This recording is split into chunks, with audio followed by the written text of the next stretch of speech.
This is the fourth video in the How to Draw the Heads video series. In the previous videos, we went over how to position the facial features. More specifically, we went over how to draw the Loomis method template from the front view, side view, and 45-degree 3/4 view.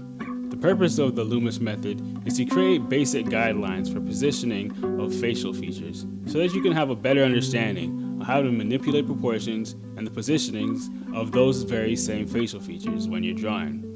Let's take a minute to see how the Loomis method compares to actual photographs of people. I think the first thing we can see is that the placement of features looks pretty accurate. Obviously, this is just one face, and we'll soon see that a template does not cover all faces. Some people have higher noses, lower eyebrow ridges, etc. What's notable is that only slight adjustments need to be made. This one also fits well into the Loomis template. Obviously, the template does not give any information about the shape of facial features, but we'll start tackling that problem today. This third one actually does fit into the Loomis template pretty well, but she's making a facial expression, so some of the facial features rise while other features drop. This is the first one that has an actual significant change from the default Loomis template. We can see that the mouth and the jaw are lower. In this next one, we have eyebrows raised and significant deviation because of a thinner face and lower jaw. We're also running into the problem that it's not perfectly straight on view. We'll start tackling how to control the angle of the head relative to the viewer when we go over how to draw the faces from any angle in a later video. And finally, this last one fits pretty well into our template. Pretty anticlimactic, but there it is. Like any tool, it's best that we learn to utilize it, and the best way to learn how to utilize this template is to draw from reference, whether that is from life or illustration. As you can see, the default template we went over in the previous video is a good approximation of an average head. We can use this template to make different faces and adjust it to make even more faces. We can say this person has a higher chin relative to the Loomis method template, and another person might have a lower nose. Sometimes the chin is a little higher, but because we can use this Loomis template as a comparison tool, we can better make decisions about where to place the features. This learning strategy of simplifying features of a drawing goes beyond the Loomis method. Today we're about to learn how to draw a nose by coming up with basic default noses and then understanding how to manipulate this template to create different types of noses. The emphasis should be placed on learning basic planes and then being able to manipulate the template. I've attached a PDF with some of the notes that I'll go over in this video. You don't have to buy anything, you don't have to sign up for a newsletter. Just be aware that I make up names for the different body parts to make learning the forms and planes easier. Without further delay, let's begin. The basic shape of the nose is that of a short pyramid with an elongated side. If you prefer to draw extremely stylized characters, then you don't need to go much farther than this in terms of learning nose anatomy. Just emphasize the edges and middle parts of the nose. This type of nose simplification is used a lot in anime and cartoons. You can manipulate this simplified nose template by stretching it vertically, stretching it horizontally, making the sections that protrudes out higher, making that section lower, and making any of the line segments more rounded or a slightly more complex shape. To get better at drawing noses using this type of simplification, I would look at manga artists and cartoonists that use a similar simplification. If we want to move past this type of simplified shape, and some manga artists and cartoonists do move past this basic simplification, this is the diagram that we'll use. As I said before, the names of the anatomy are made up, but they will help us simplify the process of learning the different parts of the nose. We have the nose bone at the top, the slants at the side, and the bulb at the bottom, and the stem in the middle.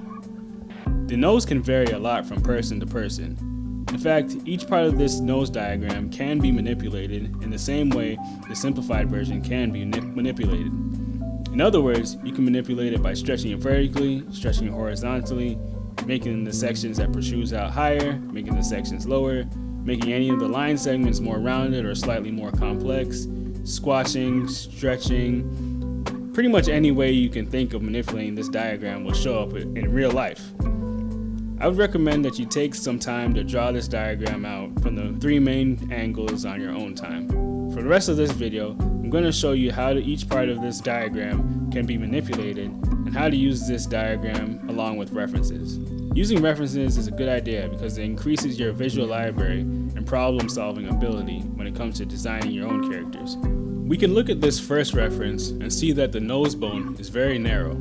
I usually like to start with a diamond or a triangle for the bulb and wings. At first, I started drawing the bulb and wings too big, but we can see that the bulb and wings are pretty small relative to the stem. The wings on this nose are smaller than our template, and the tip of the nose is also lower than our template nose. Notice that the stem is not perfectly symmetrical. The slants are pretty much identical to our nose plane template. Like before, I like to start with a diamond or a triangle to get the overall basic shape of the bulb and the wings. This nose is more triangular and the nostrils are more pronounced. The nasal bone and stem are significantly less pronounced. So much so that we can just imply them by drawing the sides of the nose bridge and the top of the bulb. I had to zoom into this picture, but I like this one because it shows the variety of noses that can exist.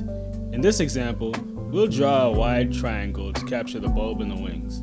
The nostrils are wider than in our template and the previous references that we've seen so far.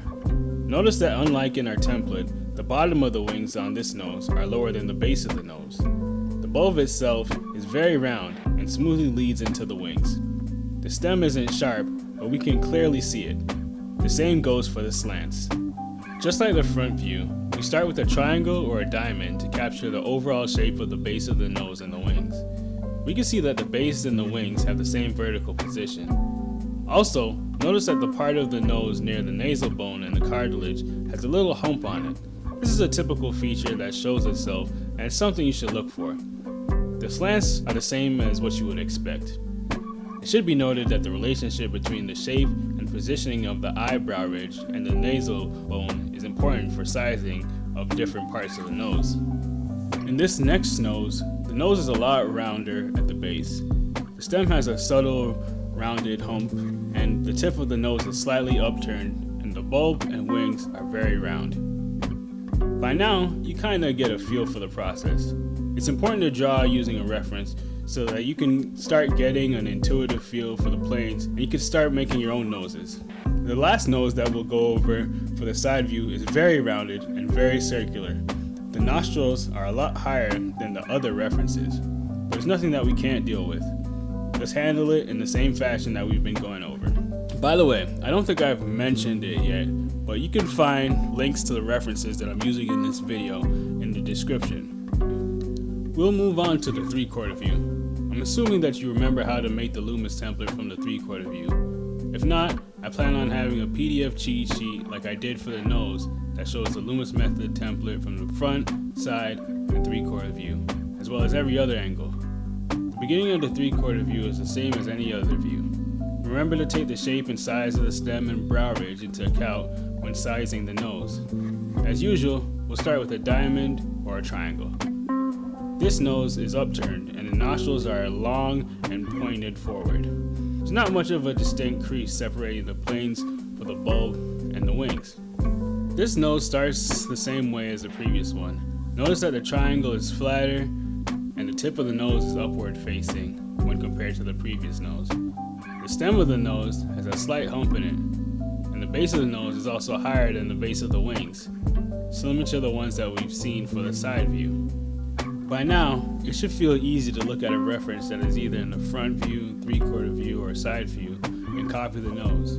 We've broken it up into smaller bite-sized sections, while also taking into consideration the overall shape of the nose.